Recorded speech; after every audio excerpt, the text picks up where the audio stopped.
every time a door closes, a window opens into a whole new world, into all of these new possibilities.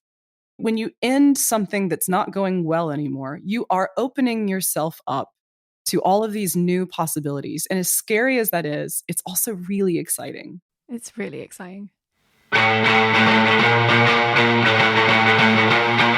Hello and welcome to episode 28 of Attention Engineer.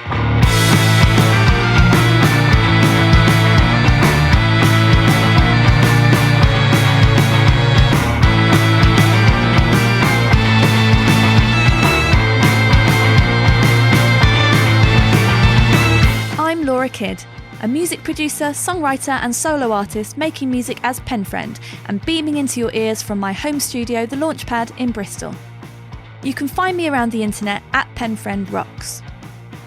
Thanks for joining me today as I continue my mission to encourage creativity in every listener by sharing conversations with some of the artists I admire the most.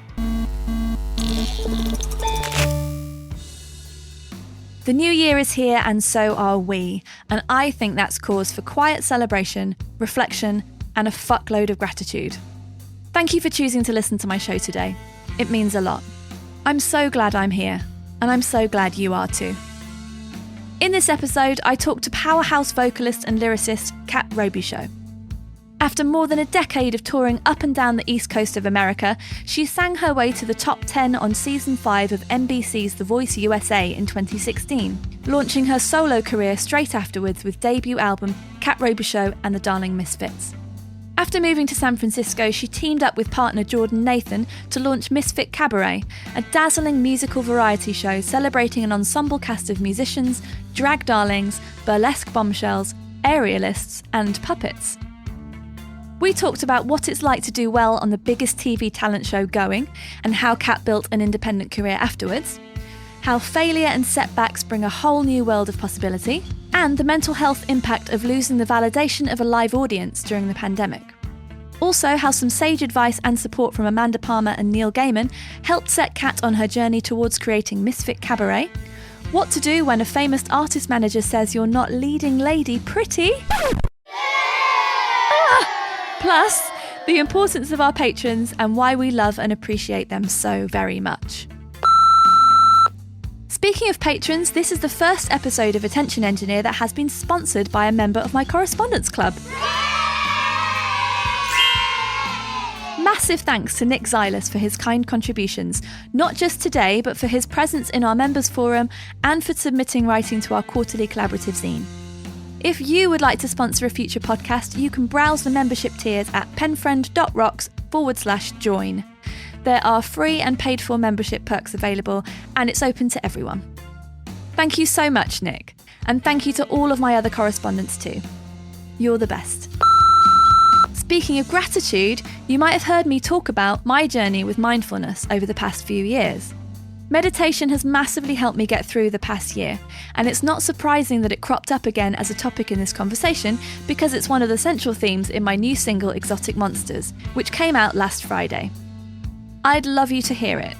Just visit penfriend.rocks/monsters to have a listen, or search for Penfriend Exotic Monsters on your music platform of choice.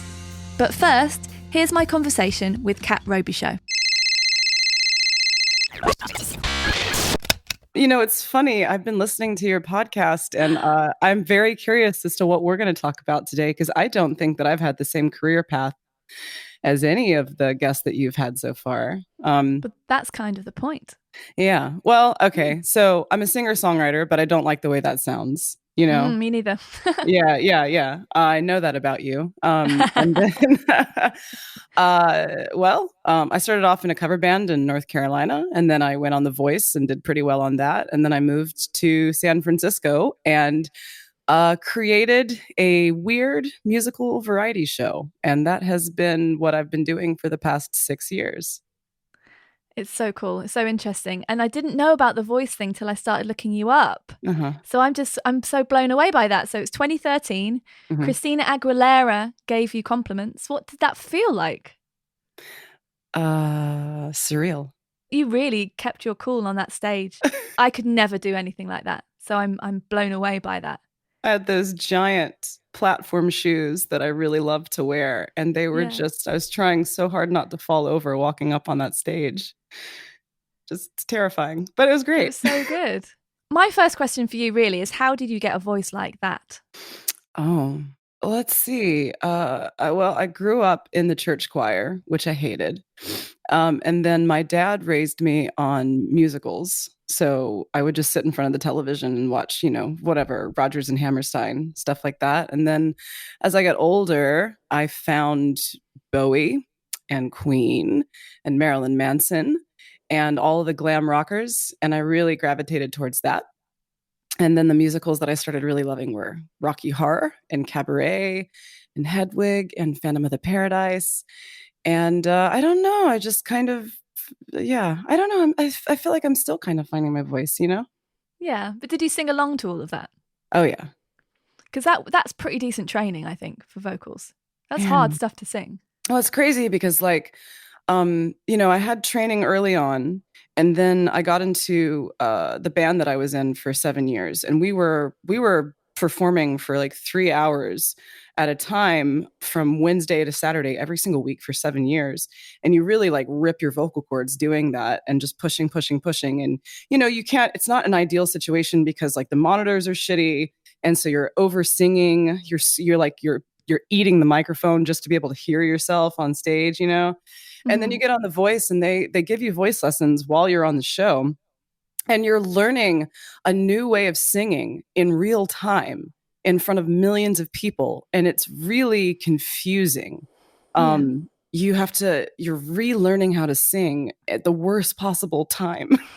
And I think it really showed, like, I actually listened to one of my recordings the other day, and I listened back and I'm like, that sounds like somebody who's really not sure of herself, Oh, yeah.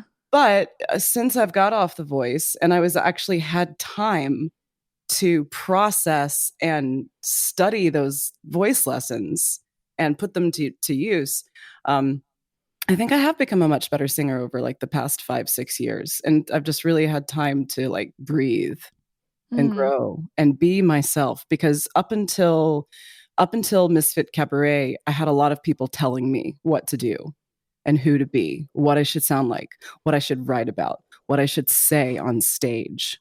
Yeah, I've really like been figuring out who I am. And I'm 37. I think it's a lifetime's work, to be honest. That's what I'm starting to think about my own life. Because I have all these epiphanies all the time and just go, how did I not know this before? Yeah. I just didn't know some stuff about myself. And then there's I feel like there's deeper and deeper levels to reach if you give yourself the time to reflect. Yeah. Yes. She says, reflecting. Yeah. So what impact has that show had on your life since then? So it's 7 years ago now. I think the show's really great, and I had a really good time on it, and they treated me really well.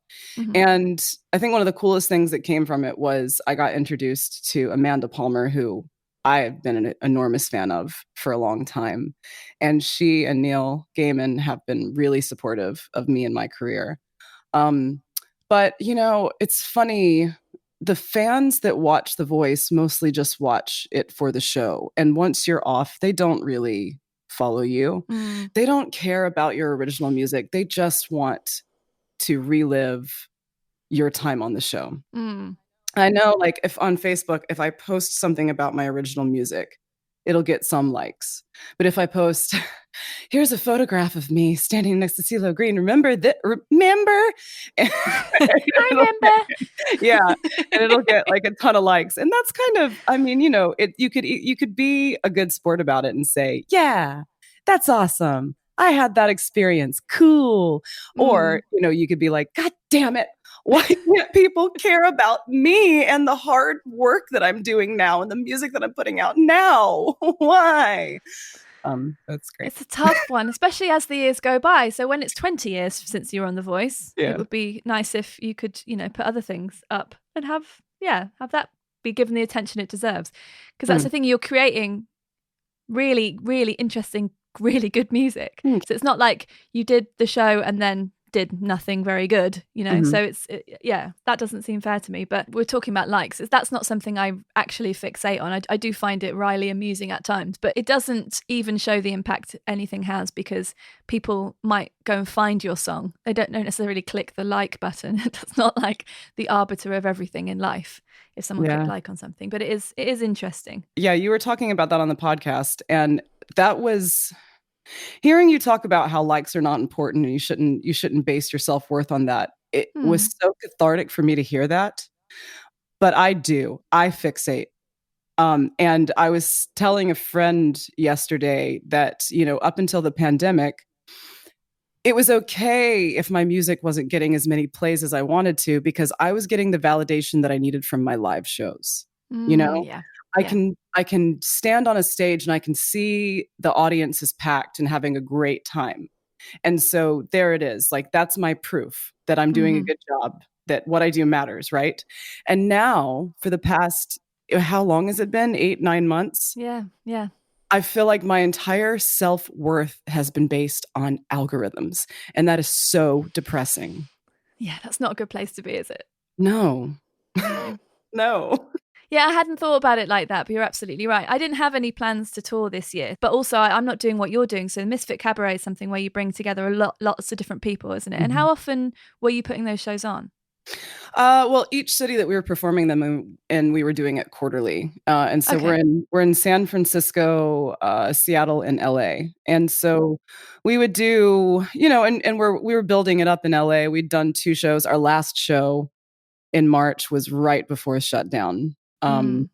And that was such an incredible show, and I'm glad we got to do it because it was a nice send off into into the hell that we're in. Yeah. But yeah, no, we do. San Francisco will run the show for 2 to 3 weeks. Seattle 2 to 3 weeks, and LA just one weekend. But yeah, well, I mean, we're building it up and we're expanding into new cities. At least we were. I think you will be again. Yeah, well, we pivoted like everyone, and we did a Kickstarter and raised money to shoot a full-length feature film of Misfit Cabaret. That's what we've been doing, very carefully with masks on. Yeah. You might not want to say it, but I'm going to say it for you, which is that you raised $18,000 for this film. So that is an incredible amount, and Yeah. incredibly generous and supportive people who must think this is an important thing to make. So well done. That's Thank great. you. Yeah. We have an incredible community. We really do. It's cool. I feel very fortunate, yeah. What percentage of those people do you think saw you on The Voice first? Um, Everybody that is not from a town that we perform Misfit Cabaret in. So yeah, I've definitely got fans in the Midwest that contribute to everything that I do. So like, yeah, like The Voice is a double-edged sword because I did make some diehard fans from that. But Yeah. I think, I think I would have done better if if I were younger, if I had stuck to very mainstream pop music, if I had presented it in a certain way. But Mm. that just wasn't who I it's never been who I am. And Mm. like as soon as I got off the show, it was crazy because like I was eliminated, and then they flew me to New York to be on the Today Show. Wow. And Amanda and Neil happened to be doing a show in New York on the exact same day, and so Amanda invited me to perform with her. So I did that. That was amazing, and then we had several gigs together after that. And I remember sitting down with her, and she was giving me advice and saying, "Okay, you've grabbed all of these people, and you found your people in The Voice. Now you have to grab them and run with them, and take them and make them your own." Mm. And she was absolutely right. But I know, like, when I did when I got off The Voice, I had a really really successful Kickstarter for my first solo album, Mm. and that was an incredible production, and I'm so proud of that album. But there were a lot of people that were like, "Oh, um, this is not the Cat Robichaud from The Voice." You know? It's like, Mm. "Well, I'm so sorry. This is me. This is me without a ton of people dressing me and telling me how to behave Yeah. and what to say and how to perform." How did that feel though? Because you can be blasé, like one can be blasé about that happening, especially as it's a while ago now. But how did it feel? Being on The Voice? No, how did it feel people going, oh, we thought we liked you, but we don't like the real you. We're off. Oh, it feels great.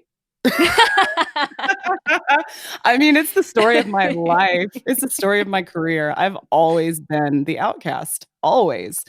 And I think that I've struggled with it so much because like from the very beginning of my career, I've had people tell me I should be a certain way when I didn't want to be that way. Yeah. Because like I started my career in a somewhat conservative state. Mm-hmm. And Raleigh, North Carolina is not really that conservative a town. It's fairly liberal. All the big cities in North Carolina are. But when you're playing cover bands and like not dive bars, but like, cover bars that are paying you, you don't have like the punk rock mentality. You don't, that's not the glam rock gig. That's the mainstream gig, And so I would show up in these outrageous costumes and people would be so offended. We were playing this cover bar and I showed up in this giant this green crinoline skirt that I think is used for clogging. Okay. Do you know what clogging is? Well, clogging is something to do with clogging up a drain, isn't it? But do you mean like a clog dance of some kind? Yeah. Right. It's like tap dancing, but it in clogs. I don't want to say for rednecks, but that's what it is. Okay. Anyway, so this giant crinoline skirt, and then I safety pinned it all back, so it was just this giant bustle. Yeah. And it was so big that it would move 2 seconds after I moved, and it was outrageous, and people were just so angry about it. And this one guy came up to me, he's like, "Are you wearing a costume? Why are you dressed like that?" Ugh. Oh my. And now I live in a city where nobody blinks an eye if you walk down the street. They might smile at you and take a picture and be like, "Yay!" It's usually a tourist that's like, "Woo, San Francisco." Yeah. Great. So was moving to San Francisco for that purpose, so that you could wear what you wanted and not have people being very angry with you?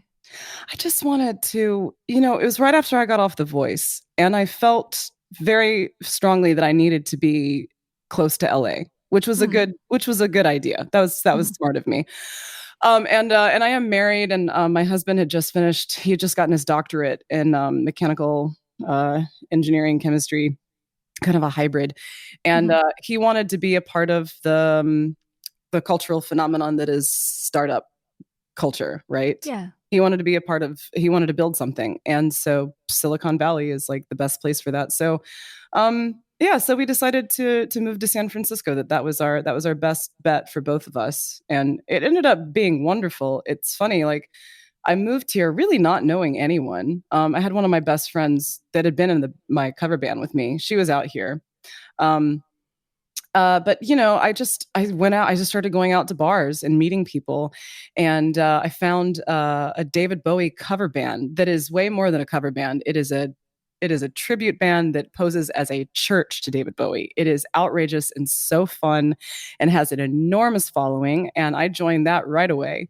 That was like the best thing ever, and that introduced me to so many musicians. And then I met my partner Jordan Nathan, who her uncle. She lived with her uncle, who is a magician, and he lived in an illegal space that had a speakeasy, very illegal, at the top of it, and we started putting on Misfit Cabaret there. Brilliant. Yeah, and then we moved into a 400-seat theater, just like that, and we did really well. And people really do embrace art here. I know we get a bad rap because the tech boom, and we've got a really bad housing crisis. We have a really bad homeless problem. All of that's tied to people, being displaced because of all of this tech money coming in and people not being able to afford to, artists being, shoved out to Oakland, and now they're being shoved out elsewhere. Mm-hmm. But, like, it's nice to have fans that have tech money and stuff because they can afford to come and see the show. And yes. And I think, it's good if you're that fan that's willing to give back to the community. I think that's what's important, Yeah, of course. If you can help the community. If you're not a performer, be an awesome patron and help. Yeah. Yeah.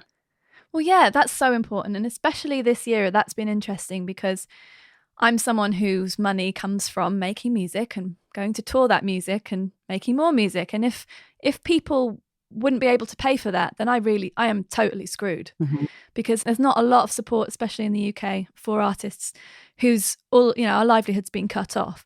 Now, of course, the health crisis is way more important, and there are people in all sorts of bad situations, but that just is the reality if you're an artist at the moment. And so I'm so grateful, especially this year, to people who see as a priority paying for art and supporting artists, because we do need you. And I hope people understand how important they are. And that's partly the reason for doing this podcast, is to sort of point that out, because we're nothing without the audience. And I don't want to have a shred of the arrogance that some artists seem to have of, well, I'm the most important person, because I'm not. The most important people are the people who make this possible. So it's the people who are listening to this podcast. Yes. I have a very good friend who has the ability to give a lot of money to the arts. And he's told me that his mom gets upset with him. She's like, why do you waste all of your time going to all of these shows, spending money on these meet and greets, these extra packages, doing all of these things? And I said to my friend, I'm like, I think that's wonderful. You have no idea how important you are. Yeah. You have no idea the extra money that you give, how far that goes. Is it so hard what we do? It's so hard. Yeah, it really is. And it's interesting to me, sometimes someone will pop up online and just say, thank you so much for this song or this song. And I always say, no, thank you for listening to the song. And then they'll be like, no, thank you. And I'm just like, no, thank you. It just becomes this funny thing, because I just want to thank them all the time, because it's amazing doing this. Speaking of the importance of the audience, you have been crowdfunding for, I think, as long as I have. And you have a Patreon. Would you like to talk about those things and how that affects you and enables your career and stuff like that? Well, Patreon is incredible because it makes it possible for me to release things one at a time, because before I would have to have a full album or some enormous project to put on Kickstarter. And then, it's this huge thing of, crowdfunding, where you're advertising it, you're running it. It's a campaign, and it takes a lot of effort and energy. I mean, I still do Kickstarters. Obviously, I did one for my Christmas album.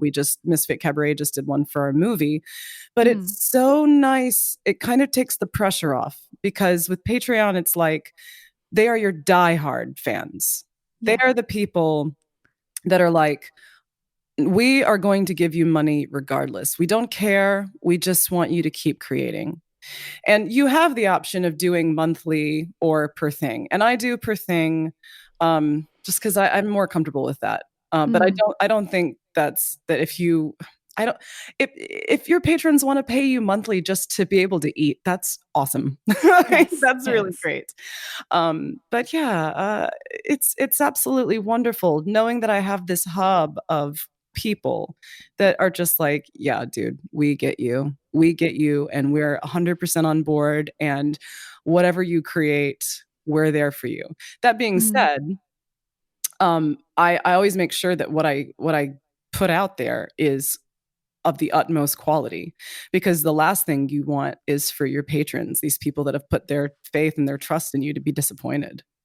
Yeah, absolutely. Well, I feel pressure sometimes in that way, because I run my own from my website. It's called the Correspondence Club, and it's been going for 6 months. And before that, I had another one that I did that was as an annual, just one-off annual thing, which I did through Bandcamp. But I administered it via my mailing list, because I didn't want to have something where I was expected to do stuff every month, because I just felt like I'd get behind really fast. And so I just knew that I didn't want to feel that way. And with this one, the Correspondence Club, I wanted there to be a free tier. It was really important to me to be able to give away things to people who couldn't be paying every month basically. So that's why I did it that way. But then, and people know that it's a sort of more of a quarterly thing with me, but still every now and again I'm like, have I given them enough stuff? What can I give them? Are they going to leave me? And all this Oh yeah. kind of thing. And they haven't done. People obviously sort of they'll move up and down tiers as they need to do for their own, for their own budgeting and stuff, which is fine. They know they can drop down to the free one if they need to or want to, and that's, I will never think badly of them. But of course, I hope that people will want to keep joining, and I hope that people will enjoy their experience in it. So for me, it's quite new. How long's your Patreon been going for? I think 3 years. Oh, okay. So that's a good amount of time to see the kind of drop off or, people coming in and things. Yeah. I mean, I have a pretty steady add on and drop off. I hover around 300 patrons. And it's been good. I don't, you do have like people can follow you and you can release things for free. But I have the $1 tier and it goes up to 100. And yeah. Patreon is actually located in San Francisco. So I have been to their headquarters many times. They're so good to me. They hire me to do private events all the time. And they've also helped me market myself and kind of use me as a test subject, which I love.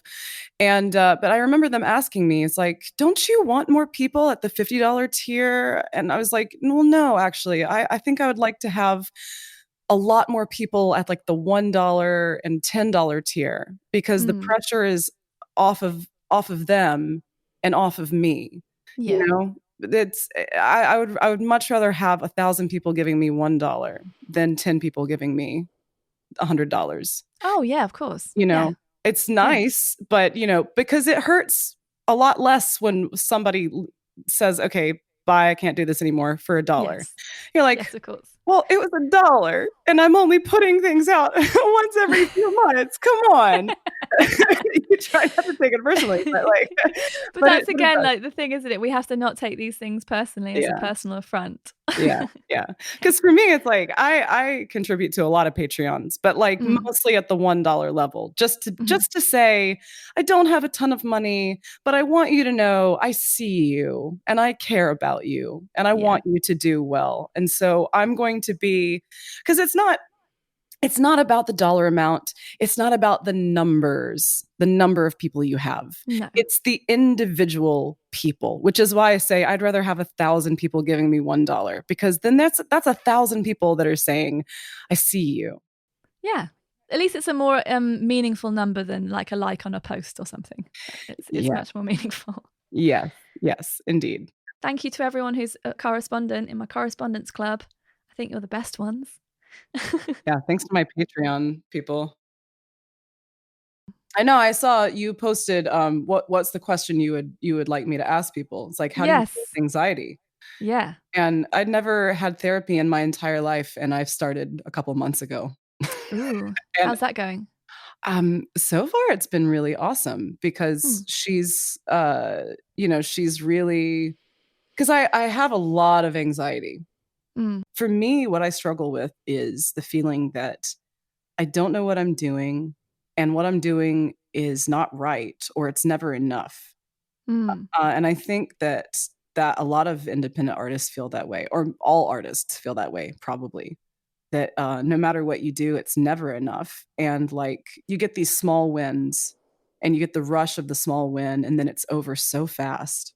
And then you're just constantly chasing. it. I have there's a band called Delta Ray that has achieved a pretty big amount of success, and they're a phenomenal band, and they can go and play a show to 500 to 1,000 people, and an incredible show, wonderful energy. And I asked Eric, one of the singers, I was like, how long does that feeling, that wonderful bubble, that feeling of accomplishment, how long does that last after a show? And he's like, 5 minutes. It's like, yep. I was going to say 3 seconds, but 5 minutes is good.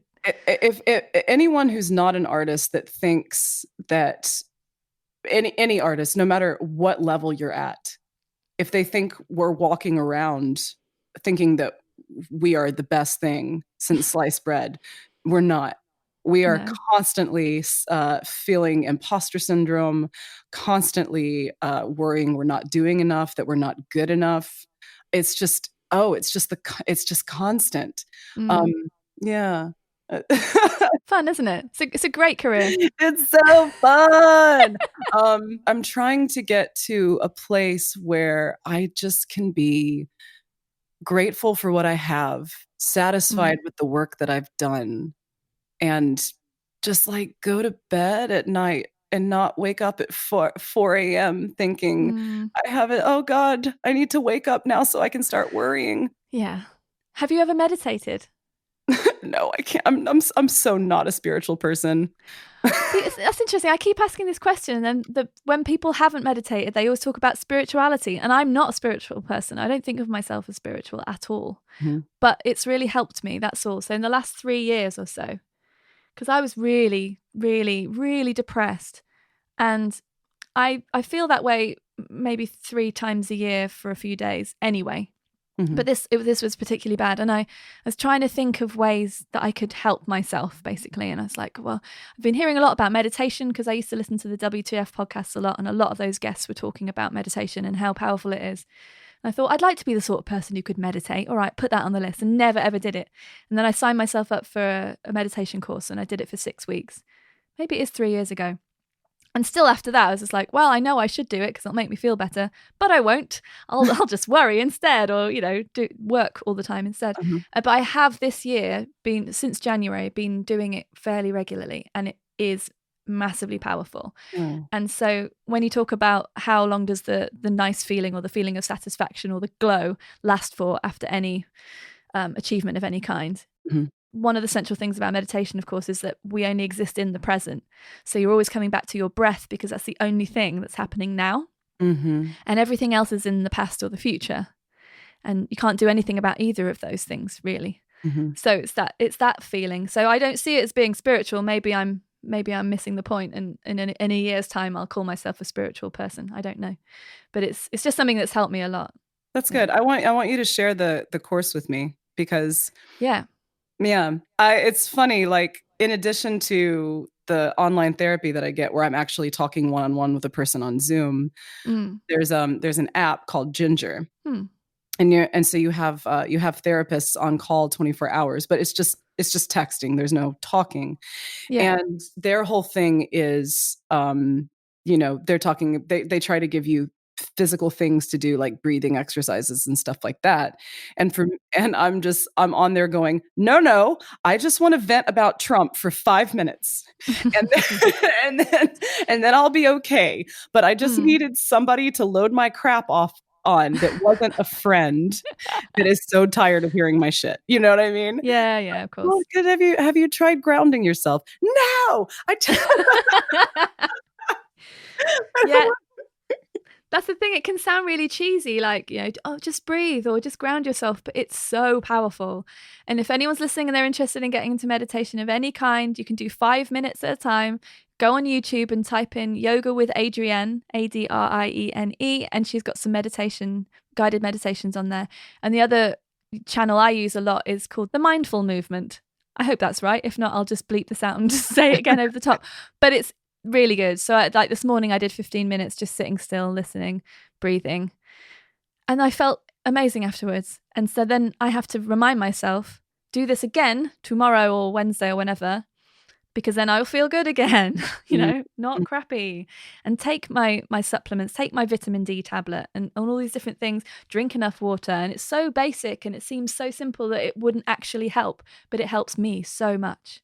Yeah. So much. It makes everything feel more manageable because it doesn't make things manageable, but I think it's our perspective on things Right. is the way that we'll experience them. We could have a really negative perspective on something or try and have a more calm perspective on something, and it will just change how our lives feel.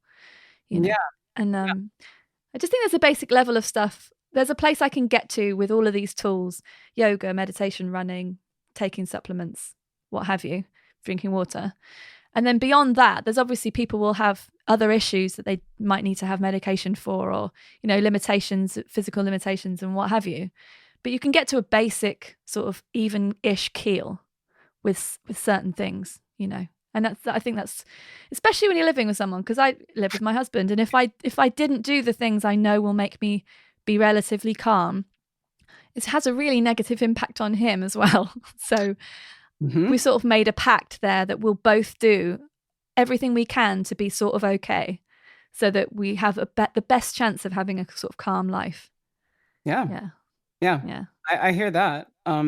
It's the ability to give yourself the mental space to handle things instead of getting upset about them.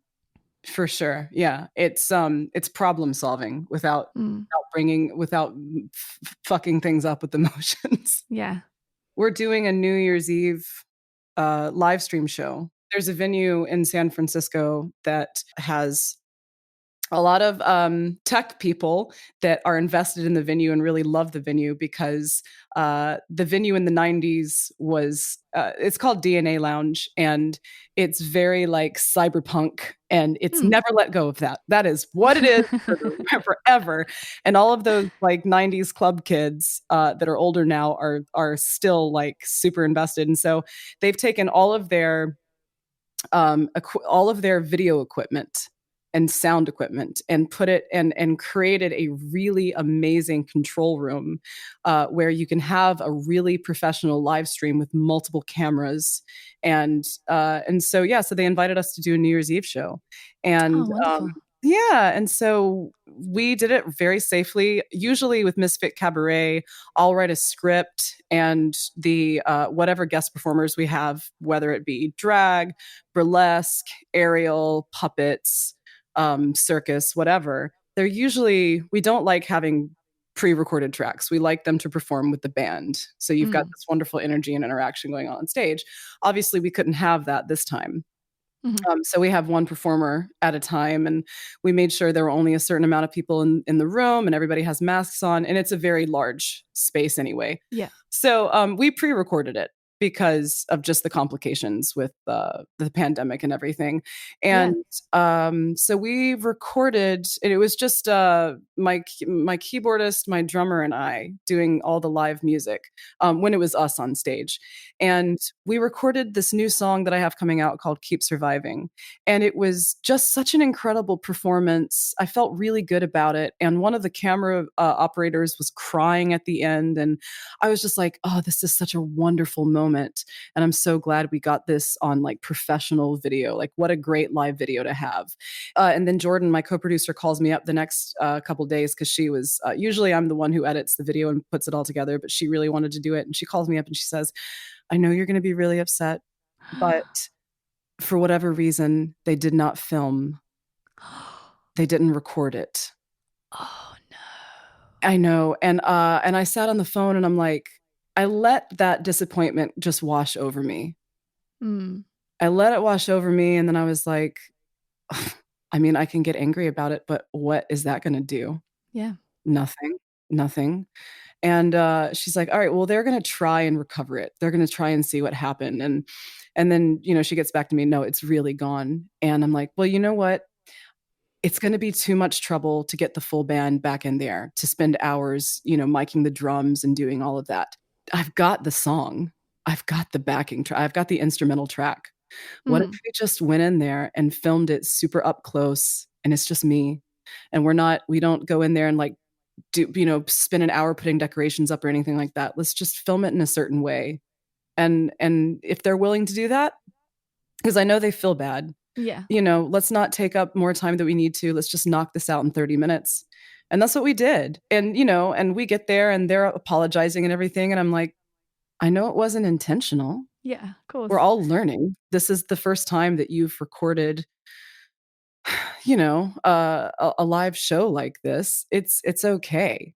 But yeah, it really is because I don't think I would have handled it that same way maybe 5 years ago. It's a lesson in just problem solving, and that's something that I've really learned from doing Misfit Cabaret. You just, things go wrong all the time. all the time. You have so many moving parts in a show like that, and stuff is going to break. Lighting's not going to work. Somebody's going to miss their cue. We had one show where I really did lose my shit, and it was such an incredible lesson. And then I discovered the Mighty Boosh, and I was like, oh, I don't have to be so uptight about things. It can be stupid and great. But we had one show we did where we have an amazing drag performer named Johnny Rocket who does an incredible impersonation of Marilyn Manson. Sings just like him. And he had a wireless microphone, and he was supposed to come out and sing "I Put a Spell on You," but he shoved the wireless mic into his corset. And I was dressed as an evangelical priest, and I was all the way back. I was all the way in the back of the theater and couldn't get to him. And he comes out, and I realized that he's pushed the mute button on his wireless mic, and he's trying to get it to work. And we all stand there for a minute watching him try to get his mic to work. And then my poor guitarist, who had a corded mic the cord wasn't long enough to make it to Johnny. He tries to and it's like, and I'm just standing there freaking out. And if I had just acted immediately, if I had just broken character, who gives a shit if I come in early with my priest character? It's wacky, cabaret theater. I should have just gone directly to Johnny and given him my mic and problem solved and make a joke of it. Yeah. Get the audience to laugh with you. But instead, I just sat there fuming, and it finally got fixed. But it was just this, oh God, it was such a lesson in what not to do and how not to get upset, because it doesn't serve anybody. Getting upset doesn't serve anyone. Just solve the problem, laugh about it, and move on. Yeah. I think what you said is really true about how, things will always go wrong.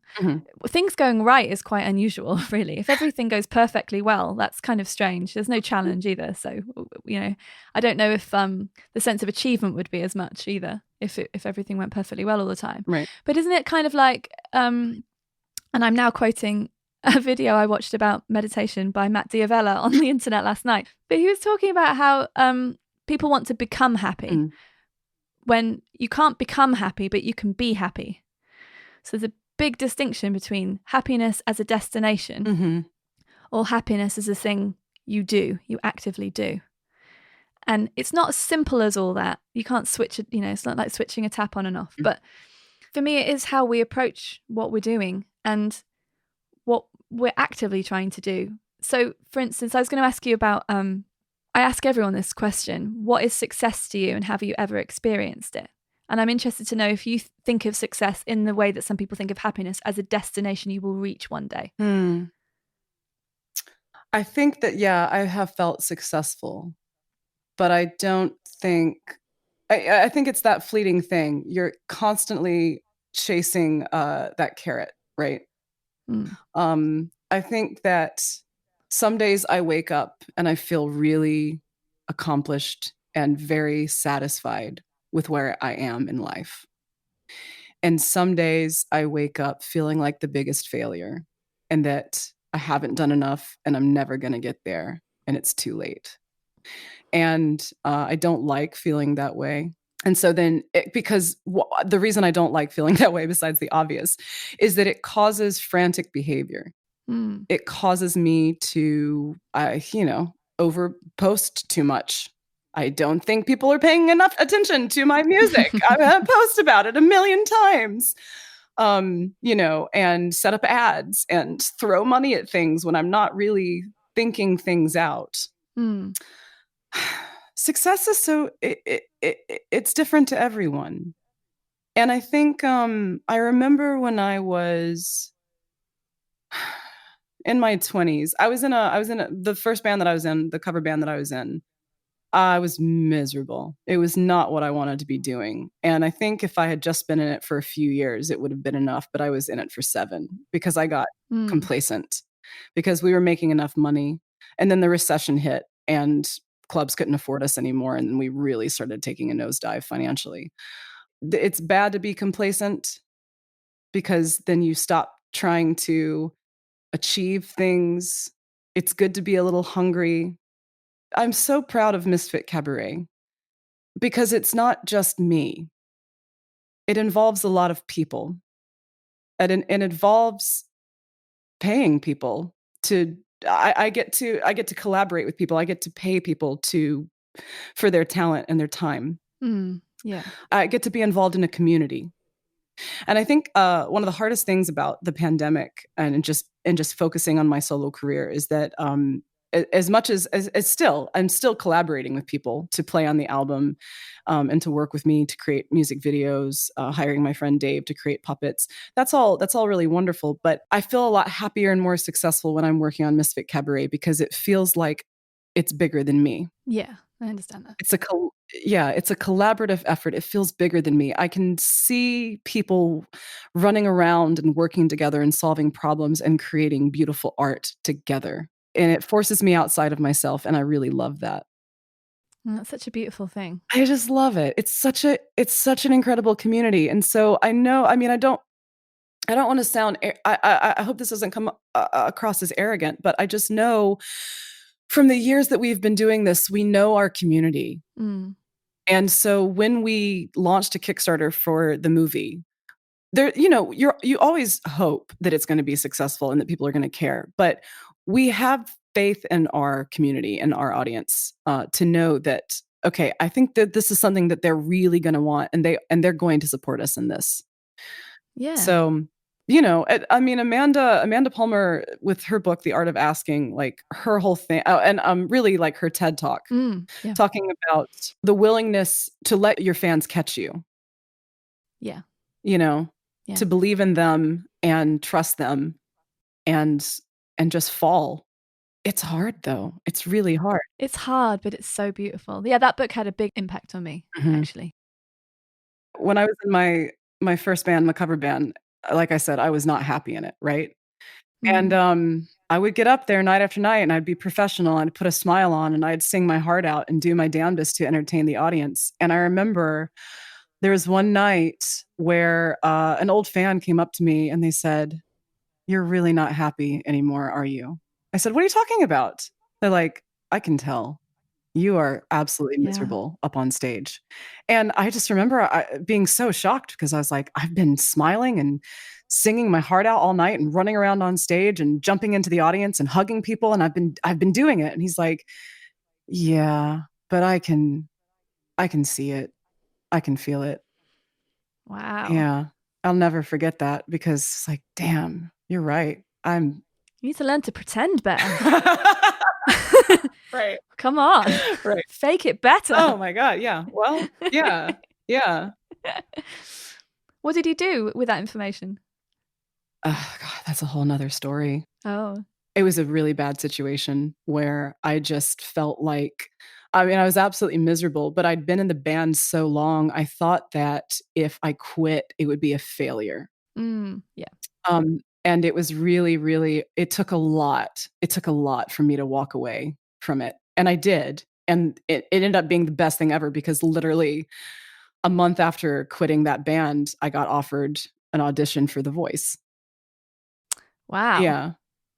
That's the universe telling you something, isn't it? Yeah. If you want to look at it that way. Yeah. There was actually, I think it was an episode of Freakonomics that my husband got me to listen to, which I think it's called The Art of Failure or The Art of Quitting or something like that. I need to go back and check that out. But listening to that episode really opened my eyes and was like, oh no, this isn't a failure. Quitting isn't a failure. It's just taking the lessons that you've learned from this experience and moving on to something better that makes more sense and fits you better. It's not a failure. And really nothing is a failure. Everything is just a learning experience. I always feel like with such wisdom that I have gained over the years, that saying no to something just enables you to say yes to something that's more appropriate to now. Yes. That kind of idea. And it doesn't seem like a strange thing to me that you quit that band and then the Voice thing happened.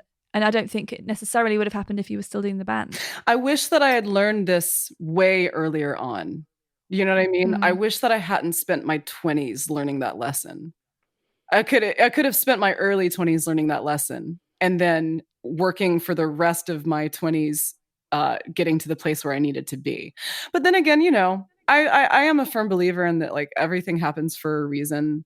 And but that was it. That was the biggest lesson. That was such a huge lesson I learned, that when I quit that band and then immediately got the audition for The Voice.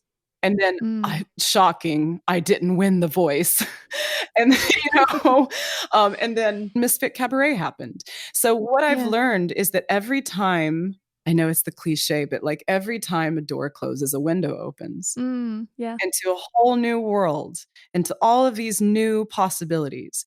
When you end something that's not going well anymore, you are opening yourself up to all of these new possibilities. And as scary as that is, it's also really exciting. It's really exciting. It's good to hear that you went on The Voice and you did really well. Mhm.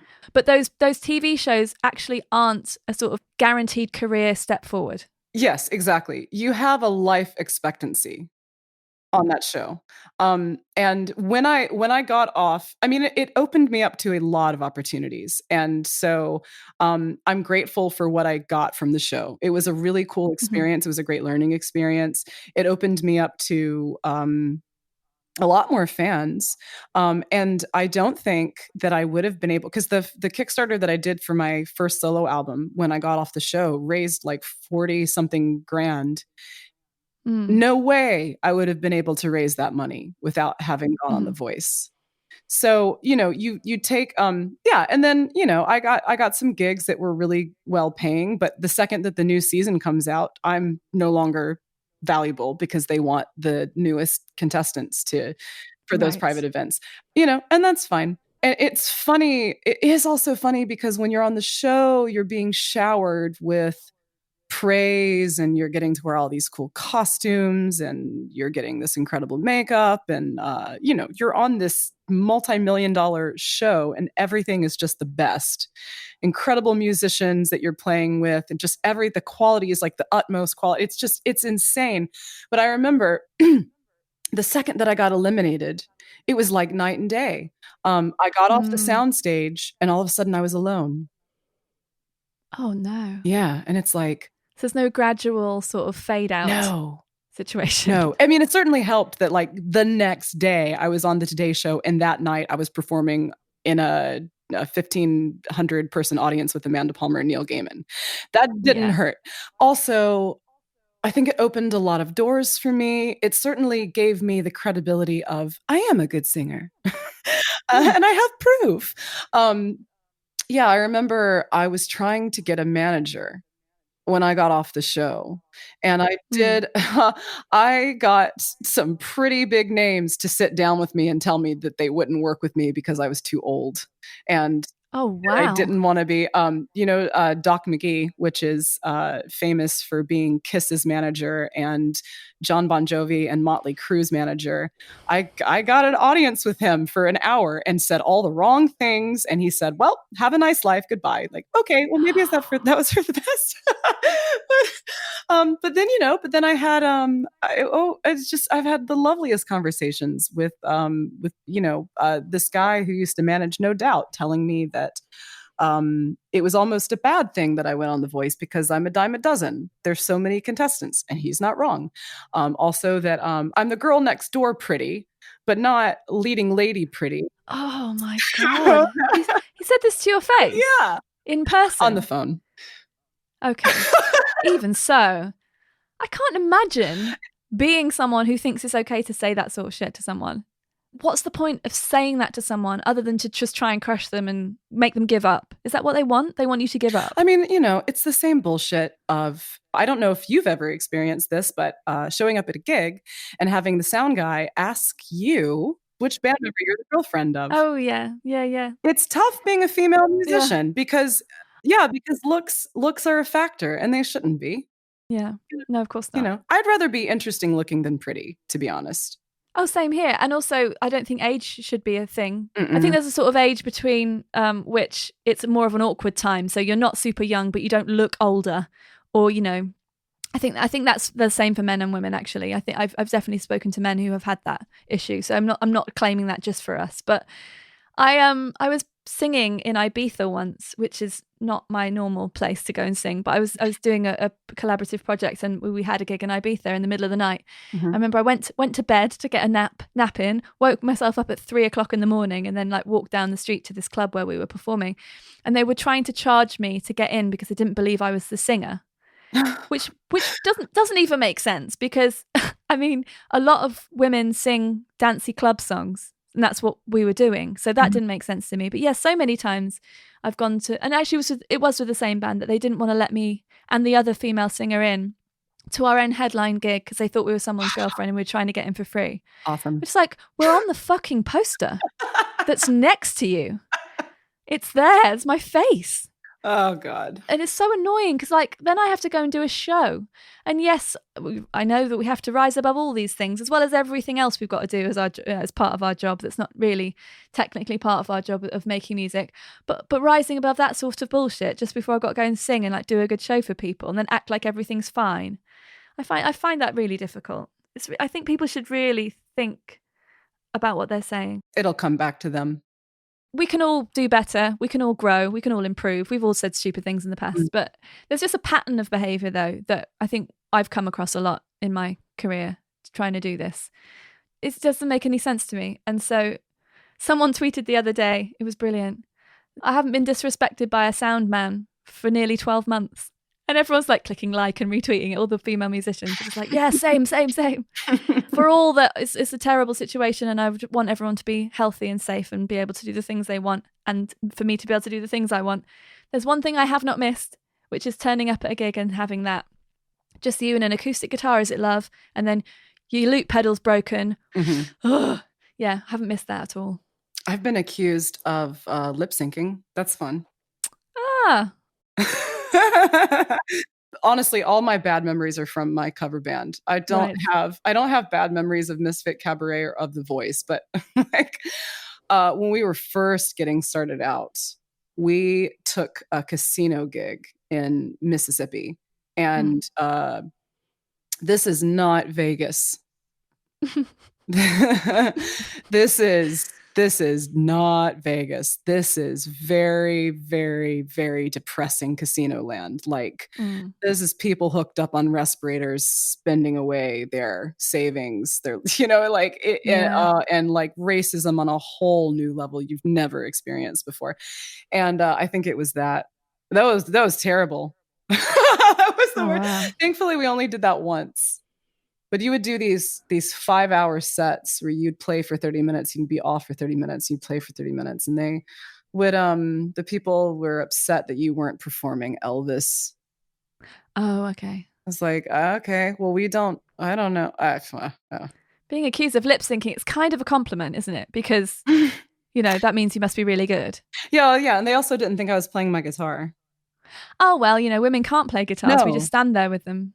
Yeah, no. I used to have that all the time with the bass. People would come and stare at me, at my fingers on the bass, because they wanted to check I was actually playing and not miming. It happened to me all the time.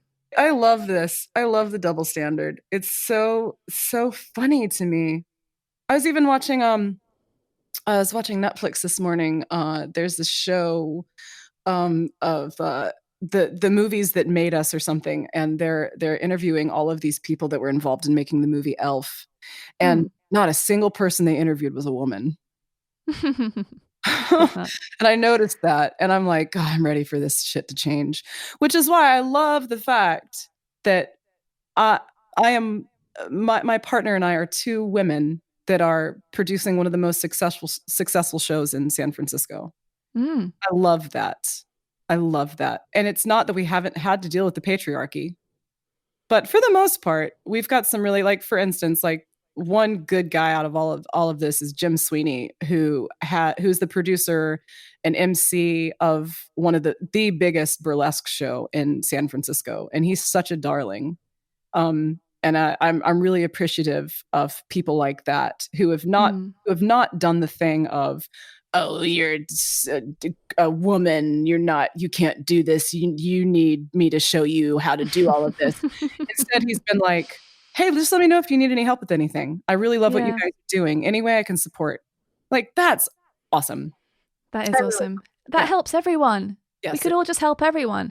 I just don't want to be impeded from what I want to do because of someone's retroactive thoughts about what women should or should not be doing. We're human beings with brains. Like there's no reason we can't do any of those things apart from people stopping us doing it. It just drives me up the wall. It's amazing to me. Do not watch the 808 documentary on Netflix because you'll be so pissed off. There's one woman in it. I think is there even one? Really late I think it was like at 50 minutes because I timed this shit.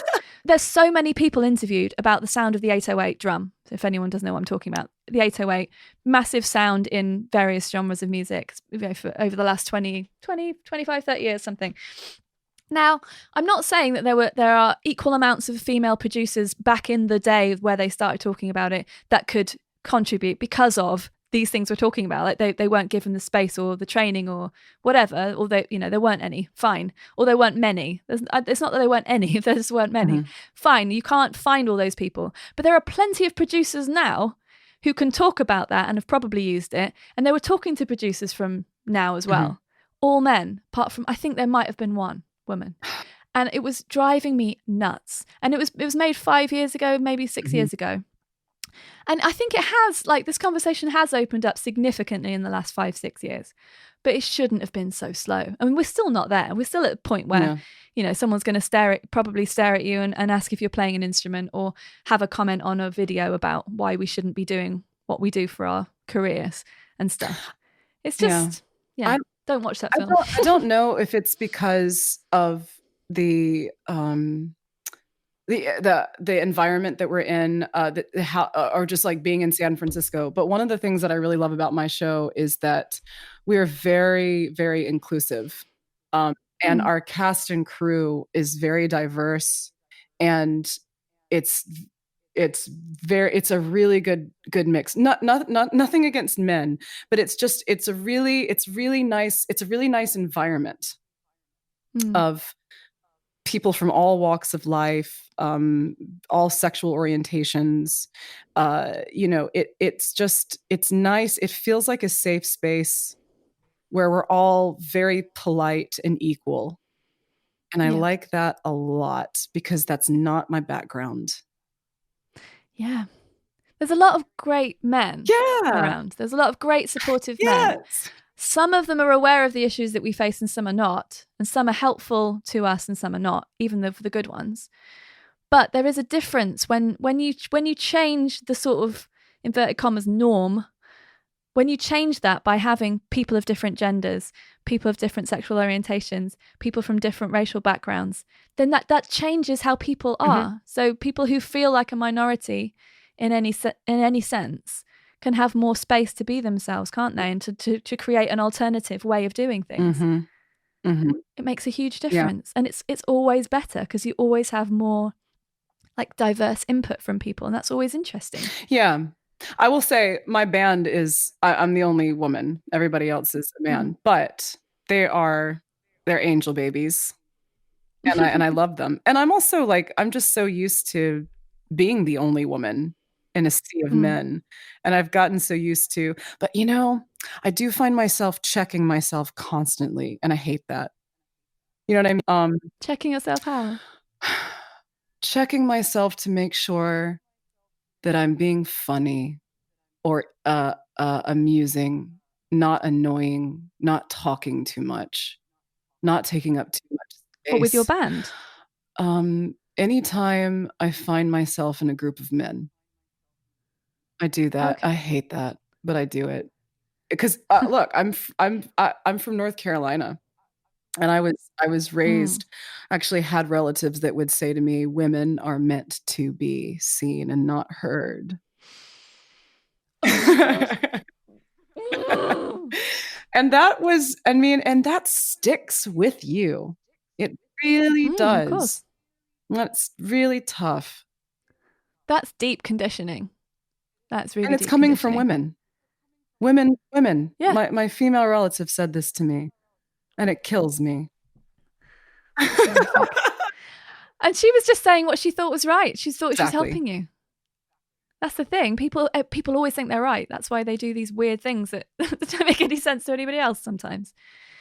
I mean, there's nothing wrong with being the only woman in a band and having men in your band, good men who are good players and things. There's nothing wrong with that at all. I always try and make sure if I put a band together that I'm not the only woman. But also sometimes I ask loads of women and they're not available, or they have other things on, or and also when I've played with men who are really great, why shouldn't they get the gig, because they're really good. So I am mindful of that, and I certainly when across the board of the people I hire to do different things for my project, I always try and make sure it's very mixed. Which 3 pieces of your own work would you recommend? Why did I say it like that? Recommend for new listeners? I think that you should definitely check out Criminal. I write with masks on. I write about personal, very deep, traumatizing personal experiences, and I put a mask on and I tell them through characters, either like pop culture fictional characters or famous people through history. And I wrote about Criminal is about America's very first serial killer, H.H. Holmes. But it's about being in a really abusive relationship and needing to get out of it. So that's Criminal. I'm very proud of that song. I really love that one. Another one would be Bully. That's a fun one. And the theatrical version is on Bandcamp. I dressed up as Carrie and we poured a bucket of blood on me on stage. Why not? Why not? And I made the concoction myself because it was supposed to be non-staining, and it definitely stained, and it definitely got in my eyes and like blinded me for a day. That's fun. But that's a really fun rock and roll song that is catchy and fun. And then I really want to push Keep Surviving. I don't know if it has come out yet by the time this podcast is released. I'm releasing it to my Patreon backers on December 31st. Mm-hmm. This is a song where I actually didn't hide behind a mask, which is unusual for me. But it's about depression and just dealing with that. And I think it's one of the best songs I've ever written. I'm very proud of it, and I think that that's a lot of fun. I'm excited to hear that then, if you're really proud of it. I think it sounds great. What is Scare the Night Away about? Because that's one of my favorites of yours. Oh, see, I was going to ask you earlier, but then we moved on and I forgot to ask you. Do you think that you should leave the meanings of your songs up to interpretation so that people can put their own meanings on them? Or do you think that you should tell people what they're about? I'm torn because I think usually I would say the first one, but when we were talking about how hard it is to get people to click play on things, it is really important to somehow get across what something's about or what kind of thing or what it's reminiscent of or who it might sound like, people they've heard of, so that they click play. Mm-hmm. So I'm trying to find a happy medium because I don't want to over explain things so that it takes the listener's experience out of the equation. Mm-hmm. I suppose I'm just asking because I'm nosy and I love that song. Oh, that's all. So you don't have to answer it, but that's why I was asking. It's so tough. I want to tell people all the things. I want to be so honest, but then I have to think about protecting other people in my life that I love. Yes, of course. I would say that song is about the monsters under our beds. The real life. That's a good answer. Yeah. The real life ones. Yeah. The last question is just, what are you looking forward to in 2021? I'm looking forward to being on a stage again in front of people and being on stage with people and feeling that happiness and energy again that you can't find anywhere else. I really am. I think, I have tried to see the silver lining in everything.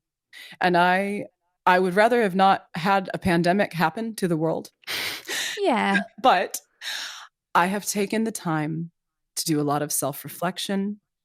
I took the time to record and release a Christmas album and several other songs that I have been wanting to record and release for a long time, but you get so busy with the show that you can't.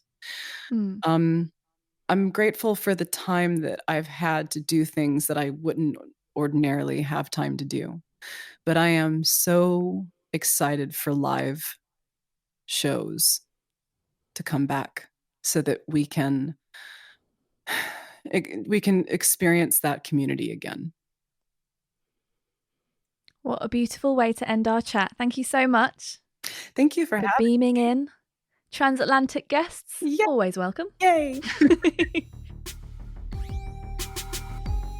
For more on Kat and her work, come and visit the show page at penfriend.rocks/cat with a K, K-A-T, and you can pick up some free music from me while you're there. My new song Exotic Monsters is available wherever you get your music, but the best and most direct way to support me is by visiting penfriend.rocks/monsters. If you enjoyed this episode, please share it with a friend, and feel free to send a friendly wave in my direction on Twitter, Instagram or Facebook at penfriendrocks. This independent production really appreciates your help. It might not seem like much to you, but your comments, star ratings and reviews give me a warm glow that, as Kat and I discussed, I currently cannot get from being in a room with you. Think of it as digital applause. Thanks again so much for listening to this episode. I'll be back next Wednesday with another deep conversation about creativity, grit and determination, so I hope to catch you then. Take care.